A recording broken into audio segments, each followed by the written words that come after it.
Until you learn this, your life is always going to remain the same and you are never going to grow. The story that you tell yourself is going to dictate the song that replays in your head over and over again. And here's how to change it. You see, when we're younger, from the time that we're born till about 7 years old, there's something called the imprint period. This is a time where our subconscious mind is wide open to suggestions. Things that we're taught, our beliefs, our values, our identity is being formed at the very age before we can ever even tie our shoes. Now that we know this, what do we do to actually shift it? And maybe you're someone that needs to be made more aware of this. Here's what I want to share with you. I want to tell you, your mind is malleable. It's always changing. Now, don't get me wrong. It does get harder to change when you get older, but neuroplasticity shows that your brain is constantly evolving. So whatever you once learned, you can unlearn.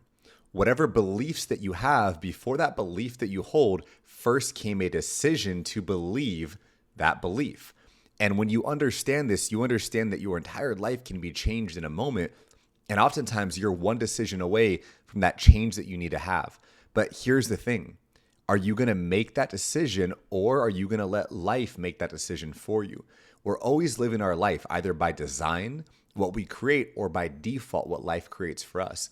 And I promise you this, I believe life is very good, but you're not going to like the choices that life makes for you if you're not actively making them for yourself.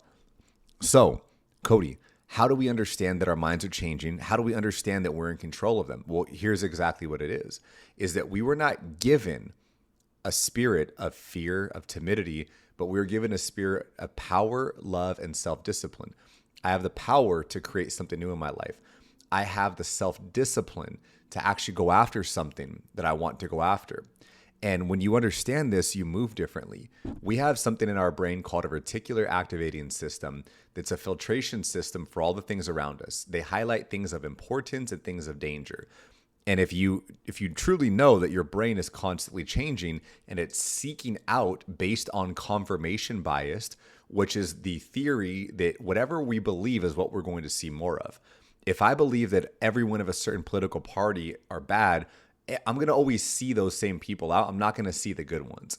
When we make these high-level generalizations or associations with things, what begins to happen is that we're playing this echo chamber over and over and over in our head, where the same way that it's been proven based on your search history, based on what you're actually doing online, you can type in something. Well, if I were to type in, why is working out so hard? I'm going to see all the reasons that reaffirm that working out is hard. But if I were to type in how to make working out easy, it's going to be a whole different set of answers, because the quality of our life is dictated by the quality of questions that we actually ask. Now, I always want to go a layer deeper. How do we get better at asking questions? Well, you got to understand the direction that you're heading.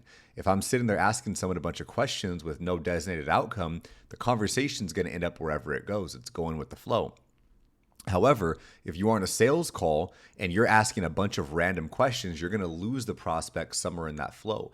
Every question should be designed to aim towards a certain outcome, which is moving forward towards the close. When you're aware of this, the words that you speak begin to change. The words that you speak actually hold power, and more importantly, they hold direction. A lot of people are great speakers. They're articulate, they're well-spoken, but they say so much just to say a little sentence. And there's something called brevity. If you can say something in one sentence, don't use a whole paragraph to actually say it.